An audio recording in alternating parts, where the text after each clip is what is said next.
honestly, the goal of any small business is, build a brand up and, sell it for millions and millions of dollars. And, the first summer that I spent with him down on that boardwalk and just seeing the genuine reactions of people walking by, I knew we had something special. See how you do under pressure. Yeah, I've been wanted this. I feel like this is the only genuine conversation I have like all week. Myself up, moving on to the better. Well, Chill and Real, welcome, man. I'm so glad that we finally were able to make this happen. It's been like a long time in the making. I remember, so I had Brooke on the podcast, and I remember asking her, I was like, hey, if you ever know of anybody, that would be good to kind of talk with. And she introduced me to you, and I reached out on Instagram. And at first you were like, man, you're like, I don't know if we want to do anything like that. And then I don't know what happened. We got reconnected. I've met with you guys in person before. You guys' story is incredible, and I'm just excited to sit down and kind of keep learning from you guys. And then hopefully, anybody that's listening gets motivated and learns different things as they're wanting to maybe start their own business or what it's truly like being an entrepreneur. So welcome, guys, and. The first thing I wanted to ask you was, you've been a firefighter for how long? In April, it'll be 25 years. 25 years. Mm-hmm. So, and big disclaimer right here. So I told you guys when I met you guys that I hadn't seen the episode. I don't know if you guys remember. So I finally saw it for the first time last night. I've only watched it once, and I was like, I want to do it right before. Like, so you're fresh. Yeah. Well, because like I just wanted to. I wanted to like wait for it, and then I loved it. So one of the first things that you said that you had always wanted to start something, and then but you just never knew what it was. So like, how did you ever try to invent different things? Yeah, I actually. So every fireman has a side job, and I had a lawn business, I had a remodel business, a rental property business, but the whole time my wheels were always turning.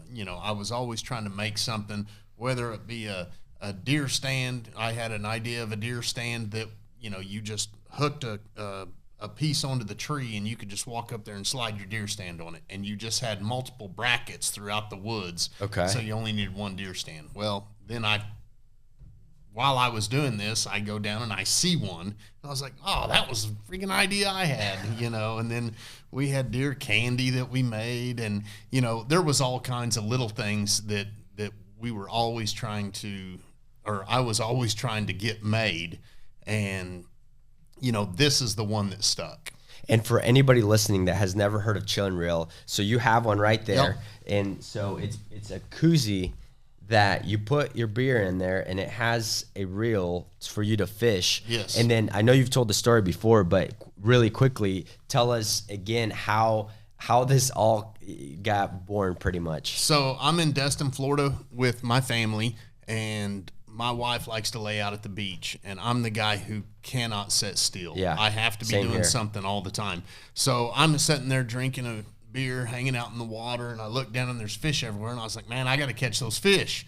So I went and got some line and tied it onto the bottom of my koozie, and I would wrap it all up on there and pull it out, throw it, catch a fish, reel it in. I kept spilling my drink, and my line kept getting all tangled because I'd have to pull it all out. And I just, my dad was down there, and he's like, man, I think you got an idea here if you would go on with it. And I was, I don't know. Well, a year later, I came up, or 2 years later, actually, I came up with this, and that's where it went. The Chill and Real was born. And Chase, here's your son and your right-hand guy. So when did you get involved in this? I think you were still in college, right, when this started? No, so I graduated from Oklahoma State in 2018. Okay. And I think, so the trip down in Destin was in 2017. So he first had the idea.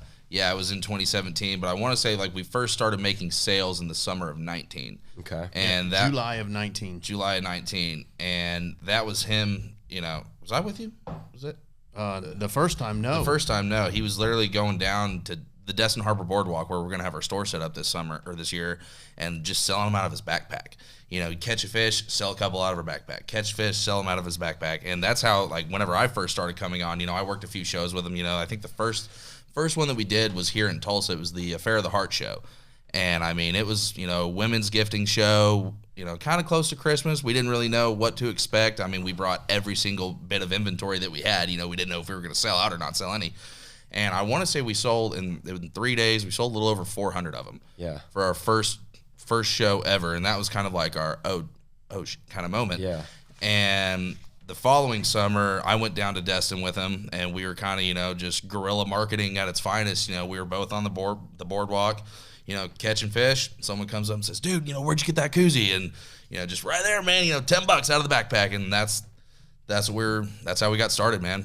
So you've had all these different ideas of inventions that none of them kind of either stuck or somebody else had already invented them. Right. And then I can probably imagine the excitement that you probably had of whenever you started. Like you said, we started selling a bunch of these, but did you ever imagine that it would get as big as it got? I had no idea. I knew from the start. You did? So here's the deal. I am, as I always say, I'm a dumb fireman. Yeah. I'm not a guy. Not that dumb. Well, I fell in a bucket of crap and came out smelling like a rose. Yeah. I mean, that's kind of where it was with this. Is I don't understand the marketing as a marketing major, and in college. Well, and marketing changes all the time. All the time. And Yeah. when I was doing it, there wasn't even computers. Yeah. I mean, internet. ChatGPT wasn't a thing back then, right? Back in 98. Yeah. Back in 98, 99, you had to put a disc in to get your hours on the internet, Yeah. But I didn't know anything about marketing, how to do it. All I knew was work, boots on the ground, get after it, and we'll see if it can sell. And my brother-in-law got involved that year in 2020 when we were down in Destin and said, "Man, let me try to market that for you," which he had owned a marketing firm. And he said, "Let me build you a big boy website, and then we'll try to go with it." And that's kind of where it went. Yeah, Chris came on. Chris, my uncle that he's talking about, he came on after. So we had Tess Monty, Channel 6 here in Tulsa, did a story over us. Dad reached out to her, just shot her an email and just said, "Hey, I want to give you one of these." And she replied back saying, "I'll do you one better. I love it. I want to do a story over it." So she came to my grandpa's dock, where we make a lot of our fishing content at, and we fished with her that day, and made a fun little story. And whenever it was going to be aired, we were telling ourselves like, okay, if this airs, if we make $100 today, we'll be happy. If it makes $100, and that day I think we did what, 15,000. 15,000 that 15,000 day. that day, and like 25 from the story. So was it after that where your brother-in-law kind of took it serious? That's where he saw. Yeah, I remember him saying, because every shark on the show was just laughing at this thing. Oh, yes. And you're just like, "This is dumb, this is stupid." And then I specifically remember your brother-in-law saying, and your uncle saying, That's what I thought. That's what I thought too. Yeah. So it was after that story that he was kind of like, Yes. "Oh, maybe I need to kind of like." we make a product for the common man, Yeah. for the guy that goes to the beach with his family, and he's cranky because mom wouldn't let him bring his fishing poles because there's too much crap in the car. The beach is too crowded to be swinging around, but you still want to catch fish. You got to be doing something. And yeah, right now on our website and Amazon, they're $19.95. It's the cheapest fishing pole you could ever invest in. But what's a fishing pole normally go for? I'm not a big fish guy, so It depends. Some of them, like an average, like if you get a combo set, you're looking at probably $34.95 is the bare minimum. Yeah. And they go all the way up to $2,000. And is the weight limit on that still about 8 pounds? 8 pound is what comes on it, but you can put any line on it. We were just down in Florida. I have one that has 200-pound braid on it.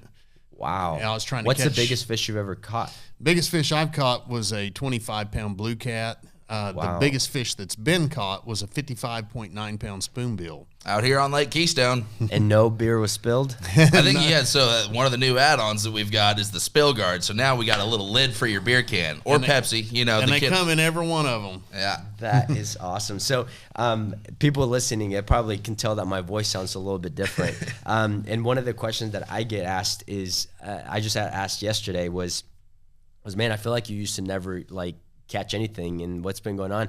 Well, I have a 20-month-old at home. I just had my first child a couple of years ago, and you can probably attest to this, that they get sick from everything, and then they just give it to you. So so after becoming a father, I mean, it kind of changes you of kind of like who you want to be and what you want to provide for your kids, right? Yeah.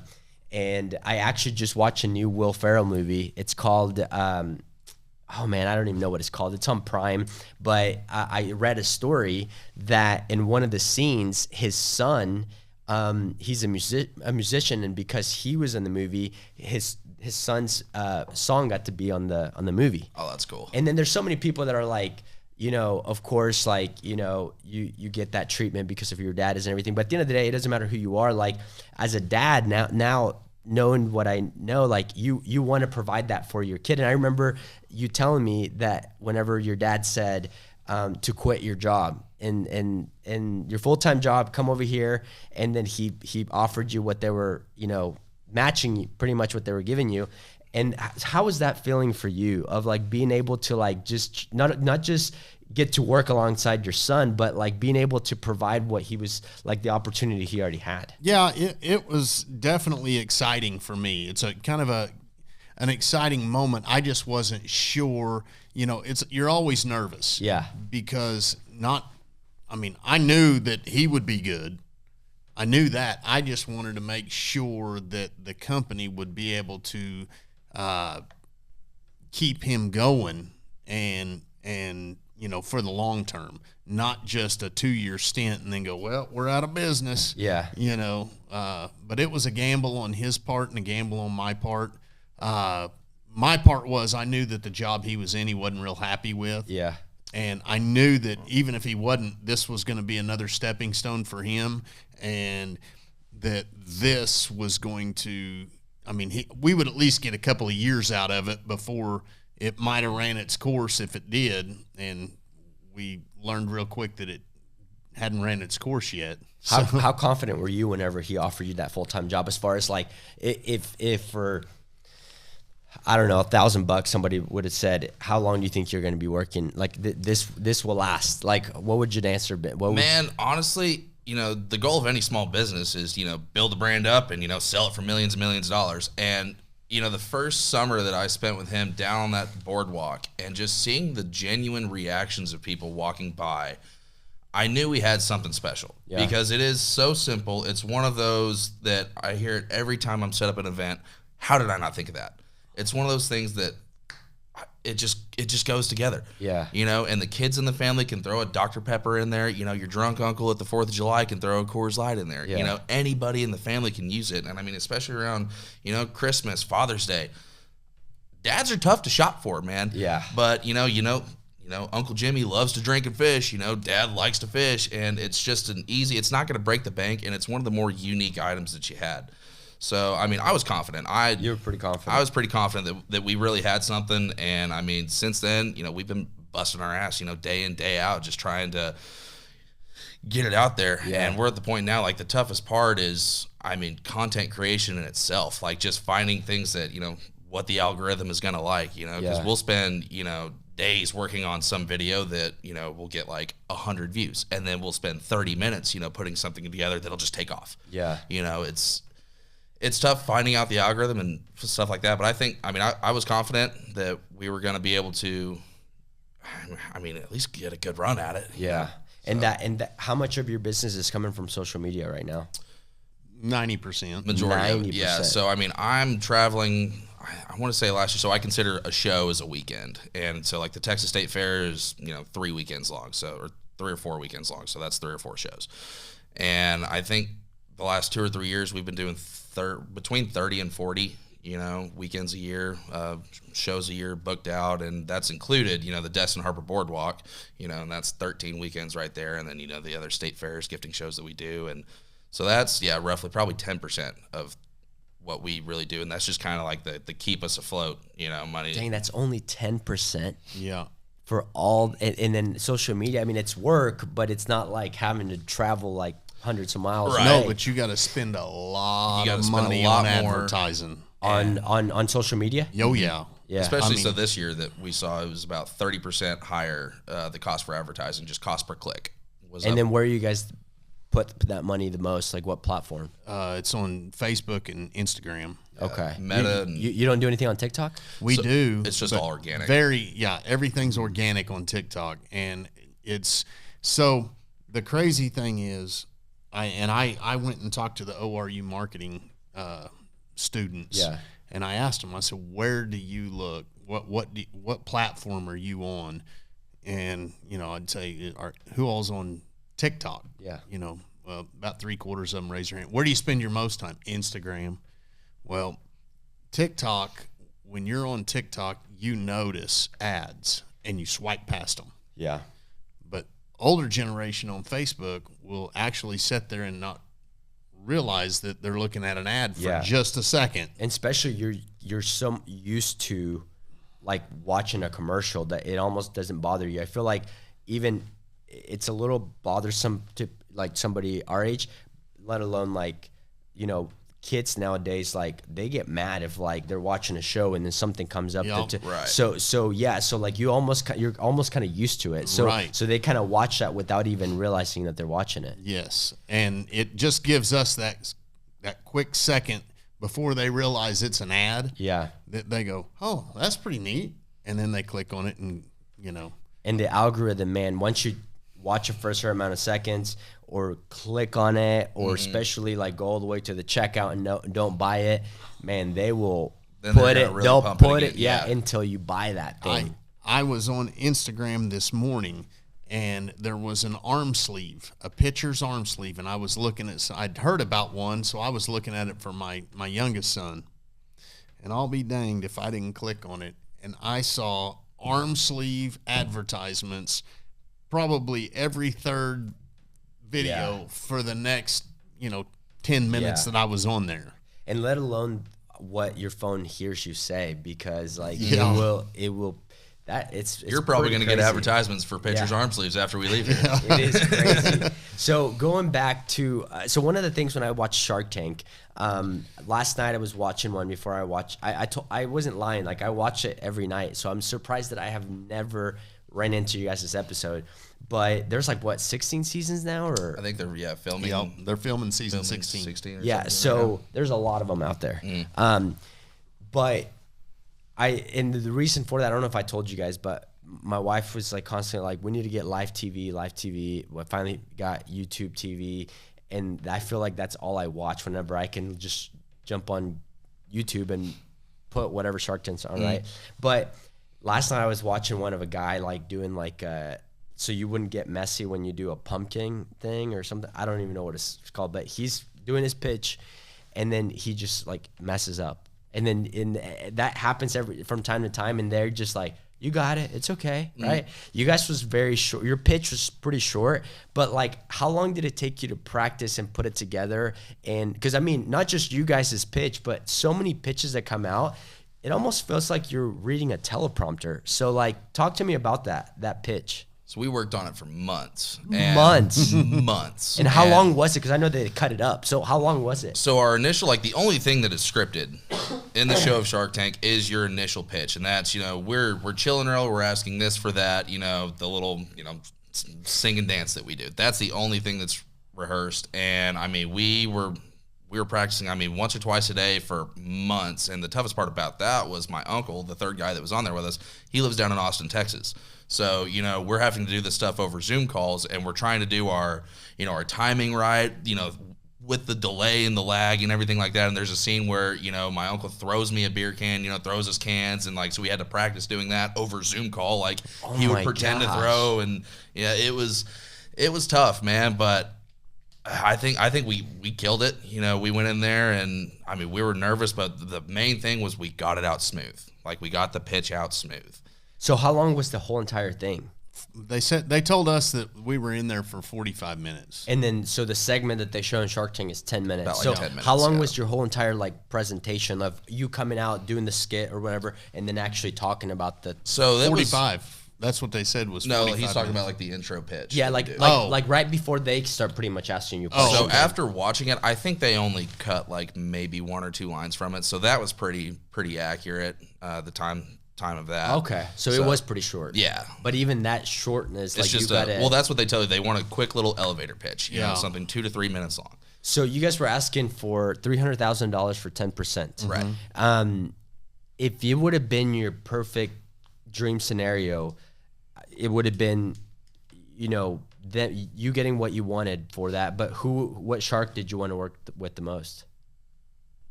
I mean, I wanted to work with Mark Cuban. Like, everybody thinks Cuban's the coolest guy, and just being able to say, like, yeah, you know, business partner with Mark Cuban. But I mean, Robert's the one that gave us the offer.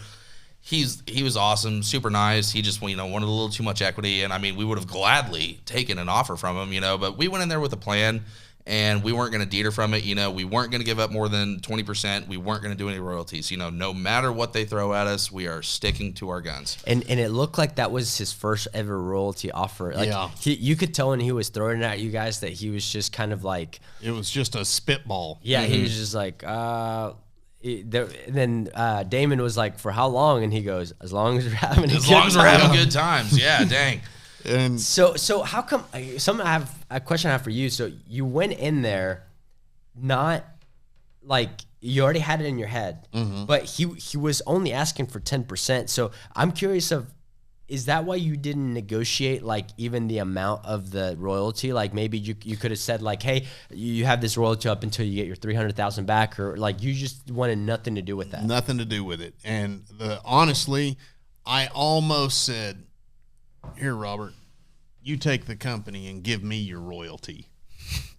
I'll take your royalty and you can run this company. That's how like huge a royalty. Cause I mean, because he wanted $2 a reel. I mean, $2 a piece. And forever. And then you guys were, at the time, you guys were doing 1.6 million. Is that correct?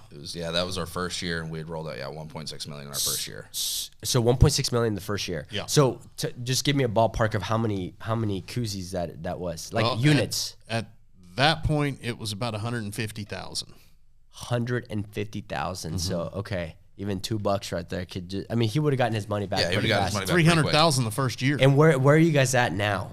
As far as like between 300,000 and 400,000 sold, I believe. Yeah. So we're at 450. 450. Okay, so we're higher than I thought. All right. So you guys have sold 300,000 more ever since you guys went on Shark Tank. Right. Yeah. So he would have doubled his investment, That was that was pretty, going up to 35% and he wasn't moving. I know I've asked you this before, but the highest you went was 20%. You wouldn't even, like, you're glad that it happened the Absolutely. way it did. And a 35% deal, that just was unacceptable. And even 20% was me going a little bit more than I should have. That was your max whenever you walked in, though, right?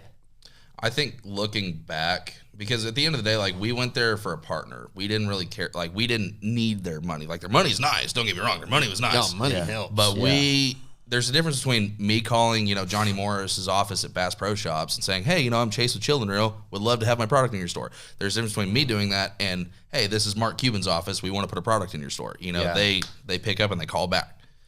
And that's really what we were wanting. So I think really the only thing that I would have changed is, changing it from asking 300,000 to maybe asking like 100,000 for 10%, just to kind of. You wish you would have counted that back. Or 100. Well, you can't. Yeah.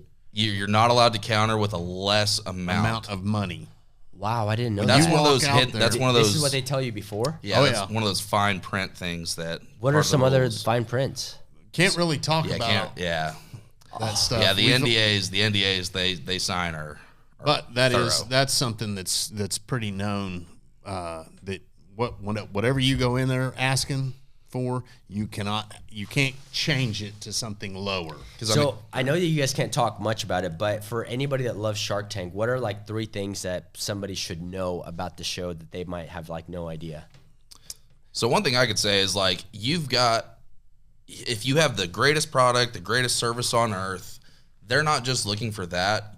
They're looking for someone who, like, for one, they think is going to be good on TV. So you've got to get hyped up about your product, because, how can you expect millions of people to get hyped up about it if you yourself are just sitting there like, we sell koozies. It's kind of what we do. Yeah. So, I mean, it's tough. You got to be enthusiastic, man. Yeah. You've got to believe in what you do. to be on Shark Tank, you definitely have to be.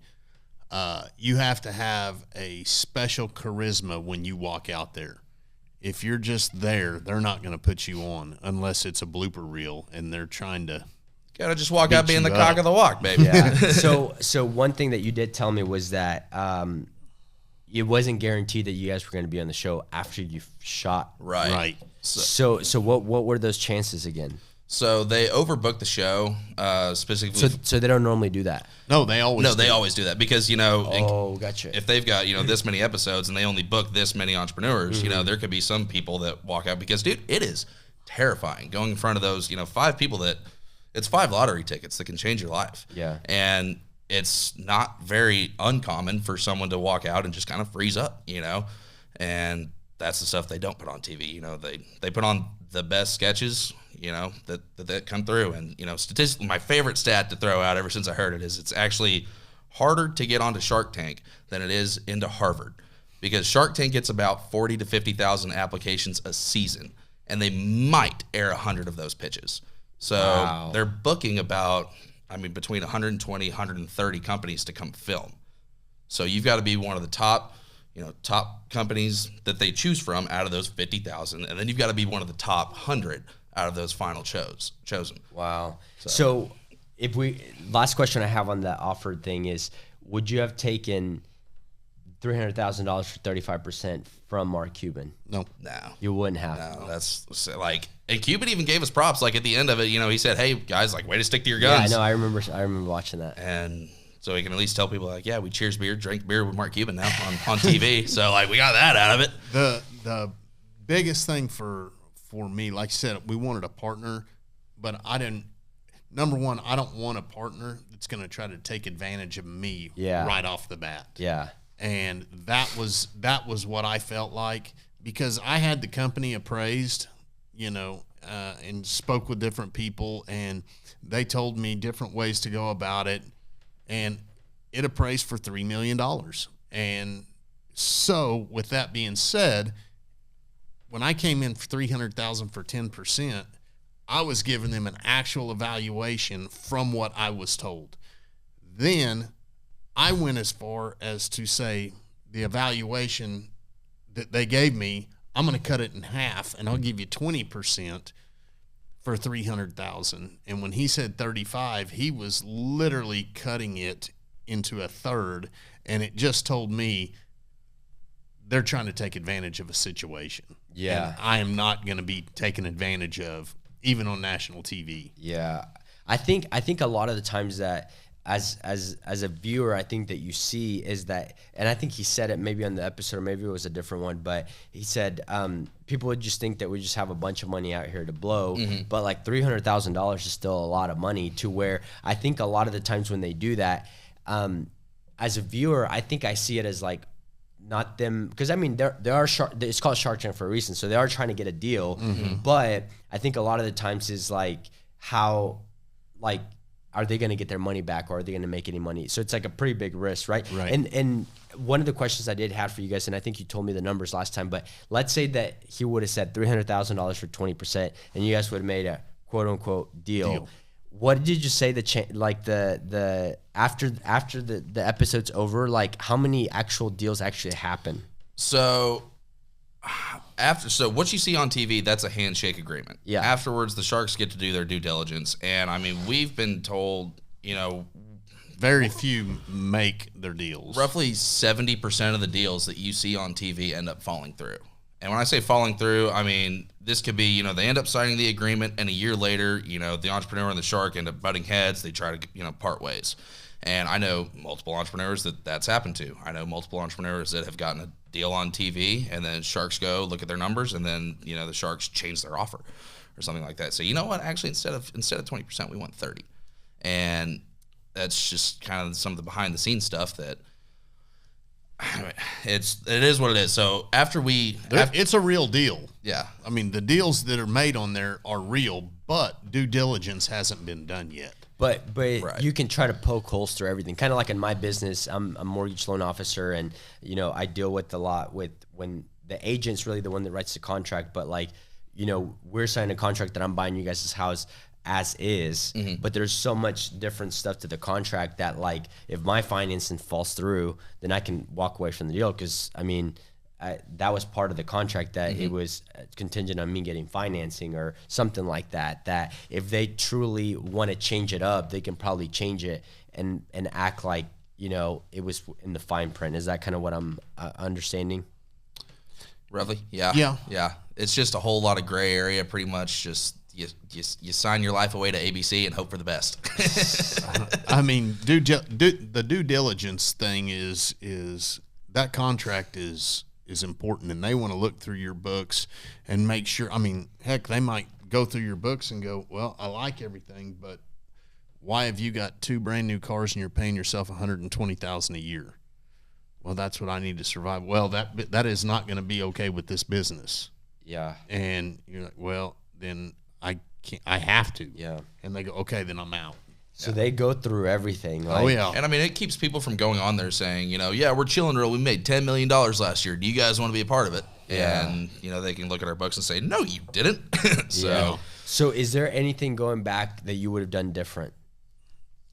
I probably would have went in and just asked for, you know, 100,000 for 5%, and then maybe got it up to like up 200 for 10 or something Right. like that, or something. just something that was less, because I still would like to have had a shark on my side. Yeah. You know? How different do you think you guys' business would be right now if whatever deal would have been made with whatever shark, any shark? I think that we would be in a lot of big box stores right now. And we've had our deals, opportunities, but, you know, when you're the little guy, those big box stores, well, we had a deal with Walmart, and we agreed to what we were going to do. We started spending a lot of money getting boxes made and everything else made, and then they had a minimum order of 20,000. Well, lo and behold, it came time for their PO, and they gave us a PO for 4,600. Wow. And we're like, no, it was a minimum order. You guys agreed to this minimum order. You're mean to tell me you don't want to be in the largest retail store in America? And I was like, actually, the largest retail store is Amazon, and we're already there. Talk to me about Amazon Accelerate. You said that was one of you guys' biggest accomplishment. I had never really heard about that. So talk to me about that. So it's Amazon Accelerate is a conference they have in Seattle for basically it's just a big networking event for their sellers, and they choose five companies to do a feature seller story on, and we were one of the 5 companies chosen this last year. Wow. Fun fact, in December of 2023, that was the best-selling fishing reel sold on Amazon.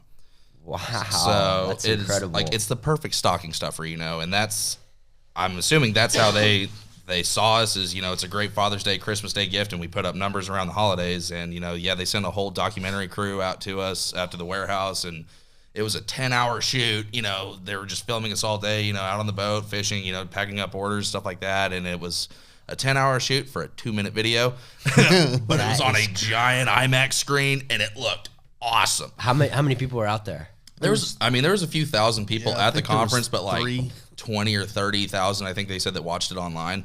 Yeah. So it was funny. Gosh, I actually worked a Christmas gifting show in Wichita a couple months ago, and I had some lady come up to my booth, and she goes, "Oh my God, I saw you in Seattle." And yeah, so it was an awesome experience, getting to do that. They fly you out, treat you like celebrities, the whole weekend, and you get to eat and drink for free, and it's a good time. Do you guys get recognized a lot from Shark Tank at all? The brand does. The brand, but not necessarily you guys. Not necessarily us. I mean, they'll see one of us somewhere and go, "Hey, weren't you guys on Shark Tank?" Yeah. But like I always tell Chase, we're not famous, but we're almost famous. Yeah. We've been almost famous for a while now. Almost famous means you're wearing all of your crap so people recognize it. Yeah. And it's not that I want them to recognize me, but I'm just trying to yeah. advertise my stuff. When you're famous, you hide who you are so you can go out in public and not get bothered. Yeah. Yeah, we're still at the point where we're walking around like, "Hey." Yeah, that's us right there. So that YouTube video I watched last night directly from Shark Tank's channel had pretty much right at 1 million views. Oh, right on. And that's not to say how many millions of people have seen you guys just on TV, right? Like live TV. So based on however many millions of people have watched that episode, how much has that helped your business, and how much has that brought in, would you say, in maybe units sold? Well, I would say that it's not even something you can estimate really, because it gives you so much credibility being on that show that, I mean, it says you're a real business. And when they show clips of Shark Tank in our advertisements, it's not that we're so happy about this little part of the clip. It's more of, this is just showing credibility that we are a true real business. And when you buy, you're buying from a Shark Tank company. And we put it on our signs, because it just gives us credibility. So I would say that it's helped us sell a whole bunch more than just what we sold on the show and from people seeing the Shark Tank. I'd say probably 150,000 of them. So you watched the episode last night after we walked out. Kevin O'Leary said, I gotta respect their sales. They even bleeped him out. He said, but it's a piece of shit. Yeah. So like Kevin O'Leary, he didn't like it, but America did. Like I say, we make a product for the common man. And the problem with the Shark Tank panel was there were no common men amongst them. Yeah. They were all like uber rich. If they go fishing, they're the type of people that, they spend $10,000 on a fishing trip. Yeah. We're selling this to the people that are taking their families to the beach. You're going out with your buddies Memorial Day weekend. You're hanging out on the boat, waist high water, just chilling out. The days when you're not packing your fishing gear, but it doesn't matter who you are. We've all got the relative or the friend that says, dang, man, I wish I had my rod. That's where we come in. That's who that is for. And, the Sharks, as nice as they were, they're just not really, beer drinking fishermen people down by the beach. Yeah. And that's who we're, targeting is. Yeah, you have to relate to them one way or another. One episode I was watching actually last night was a guy that invented this thing to have like injections for like whatever sickness you have or whatever. And Barbara ended up making an offer because she said when she had her daughter, she went through IVF and she had to take a lot of shots. So she could relate to that. Everybody else was out because they're just kind of like, they didn't understand it. Yeah, that's funny. So when we were allowed to tell people, so you're allowed to tell people that you're going to be on Shark Tank 3 weeks prior to your episode when we officially found out. And everybody's telling us, oh, Damon's going to be your guy. Damon's the fisherman. And Damon literally looked at it and said, I don't get the point of this. Yeah. Like I say, they're the rich folk fishing. We're you can walk into any bait shop in America and you're going to see what's called a Cuban yo-yo. And what it looks like is a big plastic donut. And so it's got line on it. It's got line on it. So like, needless to say, is like handline fishing has been around forever. I mean, the cavemen weren't fishing with these, nice rods and reels that we got these days. Handlining's been around forever. So, when people ask us, oh, can you even catch fish with that? Like, yes, it's been done for plenty of years now. Yeah. We just made it to where you can drink while you're doing it, man. Yeah. Like, stop overthinking the product. It's something fun to take out, man. Like, we're in the business of selling good times.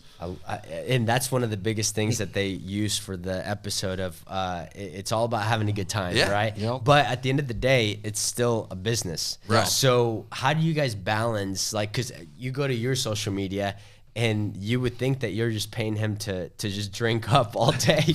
And there are some days where it's like that. Yeah.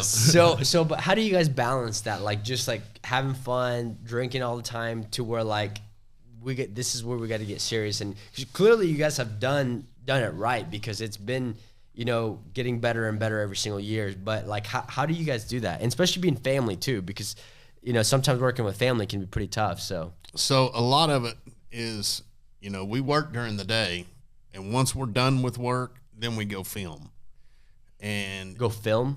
So walk me through like a work day for you guys. Like what's some of the stuff that you guys are still doing? Yeah, we still fill all of our own orders. Everything that doesn't get sold on Amazon, we fill in the office. And then, whether it's inventory, phone calls, he's sitting there working on show calendars all the time. We've got a guy over there right now that's working on video editing. We're trying to edit long form video, and so Chris does all the short form stuff, and he's starting all of the long form stuff. Because we have YouTube, we haven't hit YouTube at all other than the YouTube Shorts. So now we're going to try to hit long form video on YouTube, and that's what that guy's doing. And I'm in there crunching numbers and doing all the book stuff and making sure the accountant's doing what I need her to do, and you know, making sure these guys get to work on time. Yeah. Who starts their day at 8:30? My God. How many hours do you guys think you're both working, including the content creation afterwards when you're quote unquote done working? Because I mean that's part of the job too. It is part of the job, but it's hard. You know, it's kind of like when we're down in Florida. That's part of the job, but it's hard to really say, we're working. Yeah. When we're just sitting there drinking a 12-pack of beer and catching fish. And acting a fool. When I'm drinking rum and cokes out of our new product, the Big Sipper Lip Ripper, which is the tumbler handle edition for your 30-ounce tumbler. So now it's a big handle with a big spool on it, so you can put your Yeti or we got the Chillin' Earl tumblers now, but 30-ounce tumblers will now fit in our new handle. So yeah, I got to really test that out while we were down in the Keys a couple weeks ago, and the rum comes out good from them. I'll tell you that. So average. What do you guys think you're working a week? I would say it's probably 40 to 50 hours a week. Okay. And it really just depends. I mean, some weeks it's only 12 or 15 hours. Yeah, there are some, but that's the part about being, an entrepreneur is you're not just working a 9 to 5, 40-hour a week. You always say you're trading that to work 80-hour week. Yeah, there's some weeks where, God, we'll work, 60, it seems like 60, 80 hours a week, and then there's other weeks where, we'll work 10 or 20. We go in, fill orders, and, we'll go fish after for a couple hours, and that's it. But it just depends on what time of the year. It's really around Father's Day and Christmas time. It's that's crunch time. We're going to be here for a while. And, I mean, during the summertime, we're normally set up down in Destin on the Harbor Boardwalk down there.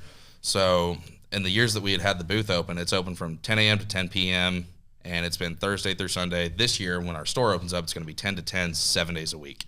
So we're going to have to staff that. We're going to be out there filming content. So, I mean, it's going to be a lot, but it is 12 hours a day, 7 days a week that somebody's got to be there. And when they go to shows, he did the Texas State Fair by himself. 23 straight days of 12 hours a day. Just by yourself. For the first 2 years, yeah. This last year, thank God, we finally hired another guy to help me work shows, and that was the kid Jason that I was telling you about. So How long are you there for? 25 days. No. During the day. At the show. So I want to say during the week, it's 9 to 8. It's 10 to 9. So it's 11 hours during the week, and then I want to say during the weekend, it's 10 to 10. Yeah. So Dang. Yeah, it's not in that's right in it's Dallas in October, so there'll be some days where you show up and you're freezing, and then there's some days where you show up and it's 112 out. So man. Out of all the success that you guys had and everything, what's next for you guys? I know that it sounds like you guys have, created other different things like the Tumblr. You might have to remind me exactly what it was, but you said you bought a patent off of a guy. That's our stand mitts. That's our. Oh, that's what. Yeah. So what's the progress on that? Is that live? Ready? Oh yeah, we're selling them right now. So is there anything else that you guys have that you're kind of shooting towards? Well, we would. So here's the deal: we bought a whole bunch of inventory for Christmas of the backpack tackle box ice chests. We bought a bunch of the tumblers and had those made, and we built a bunch of the tumbler edition handles. The problem was all that stuff didn't get to us when it was supposed to, October the 30th. Instead, it got to us on December the 16th, and we had no time to sell it. So we are stuck with a bunch of inventory right now that was set up for Christmas. So we ain't working on nothing until we sell that stuff. We kind of, we took a hit around Christmas time because, like he said, we just didn't have time to sell our stuff for Christmas. I mean, but by the time December 15th rolls around, it's over. Yeah. It's really tough to shop online because, especially around Christmas time, you can order something and it might get to you in 2 or 3 weeks. Yeah. But But I mean, Amazon, Amazon you can buy and it's there tomorrow. Yeah. But the problem with all the stuff that we got was, we're shipping it directly. It wasn't stuff that we were sending to Amazon. And by then, I mean, it's way too late. When did we send all of our boxes to Amazon to get ready for Christmas? We had to have everything to Amazon by October the 14th this year. And that was to prepare for the Christmas rush. For Christmas we rush. Had to have everything there in October. And they didn't get till... no, that was us. That was just our selling stuff chillin' to rails. Just selling Amazon, chillin' chillin' rails, yeah. rails. Gotcha. And do we sell the stand mitts on Amazon? We sell them on Amazon, but we ship them. Okay. So, yeah, the stand mitts. So it can't be like the Prime or whatever. Right. It's not. The stand mitts are not Prime. Not yet. Not yet. That's Yeah. Not yet. Well, guys, thanks for coming on. I had such a fun time that I think I feel a little bit better now. So, right on, man. But I appreciate you guys coming on, and I'm excited to see you guys' success keep building on. And